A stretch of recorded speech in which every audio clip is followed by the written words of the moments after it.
नमस्कार, मी प्रियंका. सगळे अपडेट, सगळ्या वेगवान घडामोडी आपण फास्ट स्वरूपात पाहणार आहोत. पाहूयात सुपरफास्ट 100 बातम्या.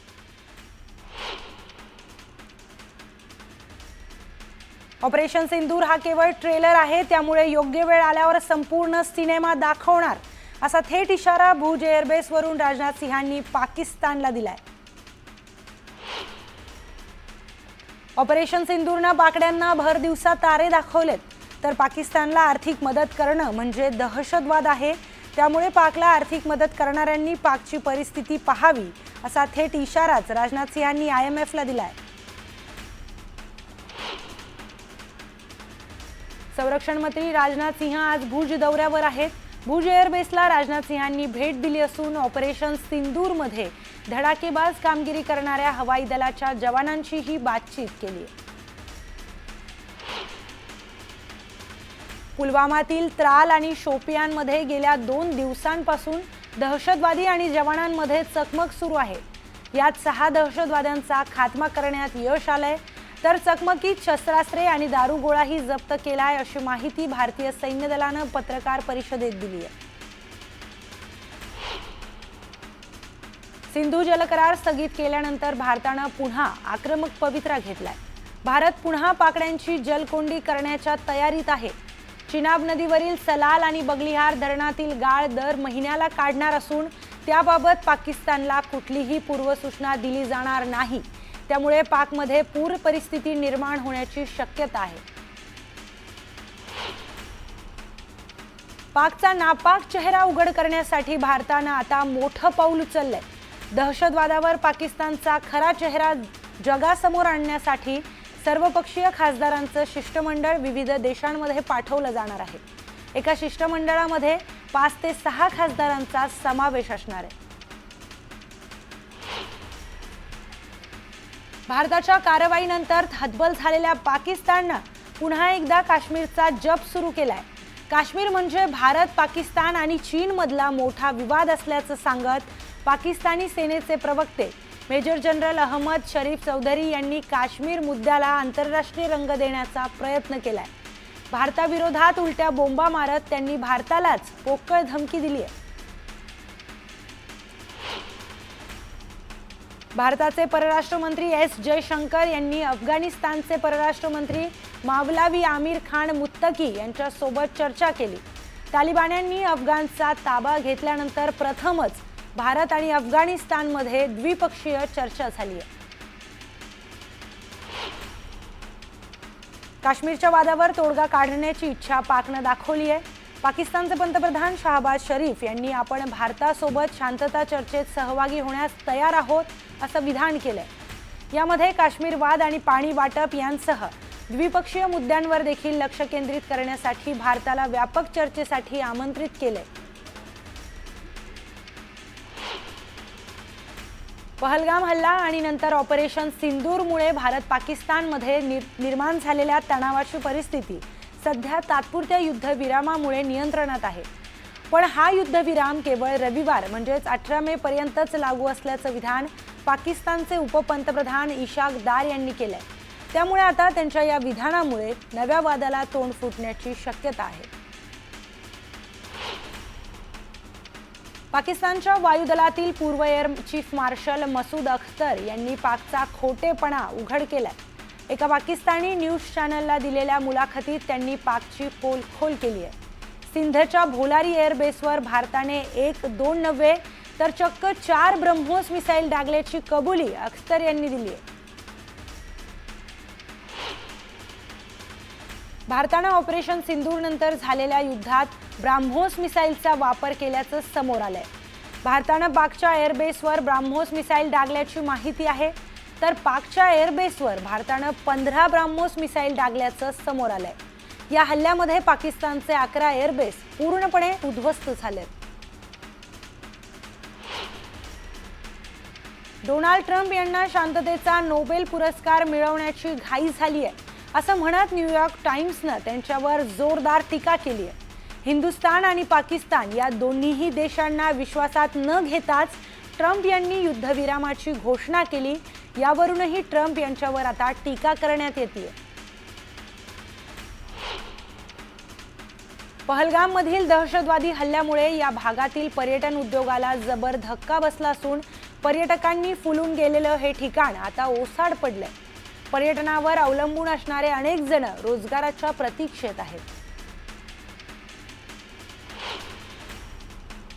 दिल्लीमध्ये मार्बल व्यापाऱ्यांनी तुर्कस्तान आणि पाकिस्तानच्या विरोधात जोरदार निदर्शनं केली आहेत। तुर्कस्तानने पाकिस्तानचं समर्थन केल्याने व्यापारी आक्रमक झाले। तुर्कस्तानमधून आलेलं मार्बल फोडत व्यापाऱ्यांनी निषेध व्यक्त केलाय। राजस्थानातील ज्वेलर्सनी तुर्कस्तानच्या बनलेल्या दागिन्यांवर बहिष्कार टाकलाय। जयपूर, जोधपूर समवेत अनेक शहरातील प्रमुख ज्वेलर्सनी तुर्कस्तानातील दागिने न विकण्याचा निर्णय घेतलाय।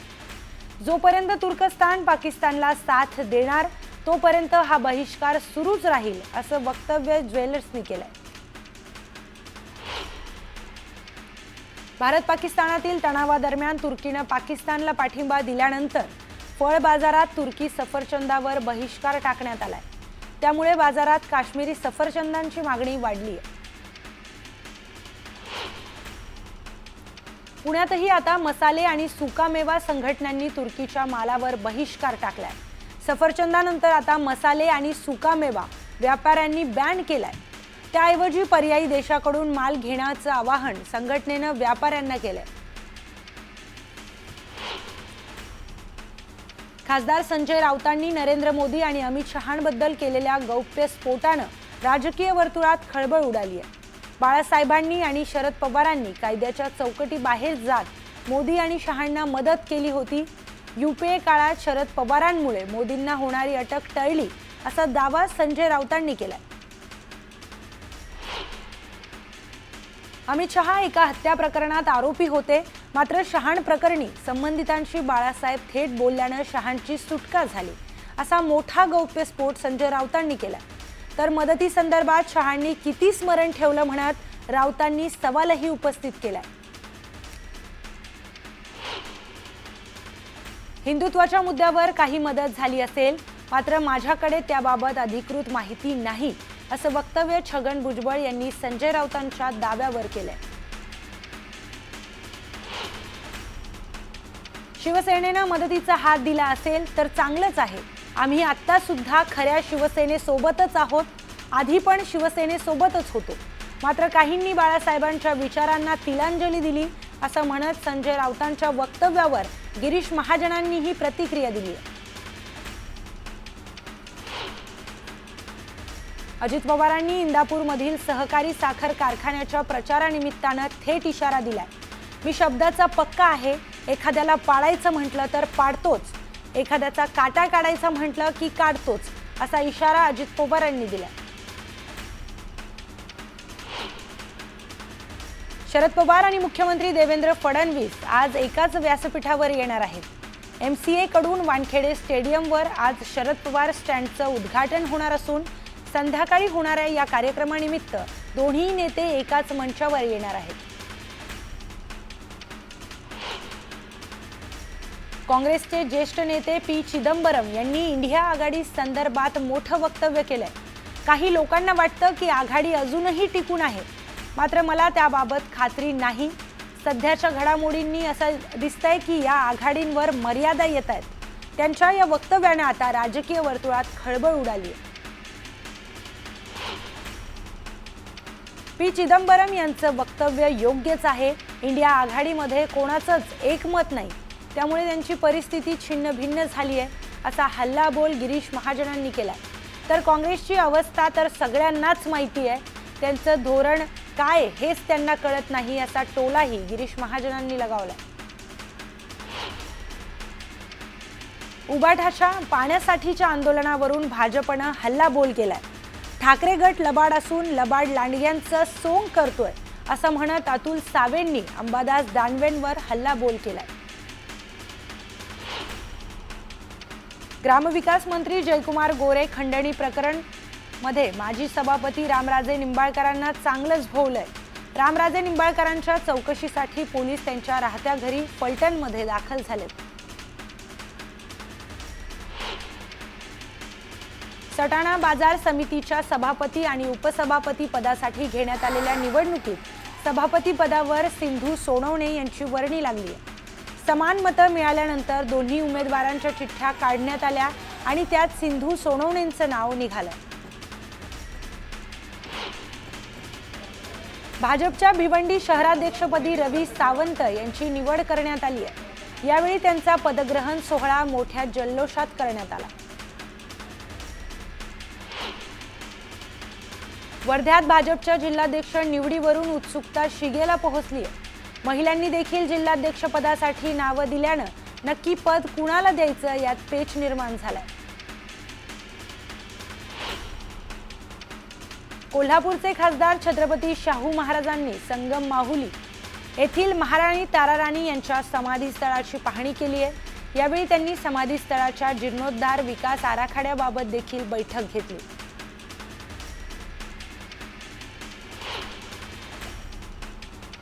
भारताच्या शक्तिशाली सैन्य दलाला नमन करण्यासाठी सोलापुरात तिरंगा रॅली काढण्यात आली। रॅलीत सोलापूरचे पालकमंत्री जयकुमार गोरे देखील उपस्थित होते। त्याचसह देवेंद्र कोठे, सचिन कल्याण शेट्टी यांच्यासह मोठ्या संख्येने सोलापूरकरही उपस्थित होते। नागपूर ग्रामीणमध्ये भाजपनं तिरंगा रॅली काढली आहे। यावेळी राज्याचे महसूल मंत्री चंद्रशेखर बावनकुळे या तिरंगा यात्रेत सहभागी झाले होते। भाजपचे आमदार, स्थानिक पदाधिकारीही या रॅलीत सहभागी झाले। ऑपरेशन सिंदूरच्या यशस्वी कामगिरीनंतर जळगावातही तिरंगा यात्रेचं आयोजन करण्यात आलं होतं। यावेळी हातात तिरंगा घेत नागरिकांनी भारत माता की जय, वंदे मातरम अशा घोषणा दिल्यात। या घोषणांनी परिसर दणाणून सोडला। जळगाव रेल्वे स्थानकावर विद्युत रोषणाई करण्यात आली आहे। या माध्यमातून भारतीय सैन्याच्या शौर्याला सलाम करण्यात आलाय।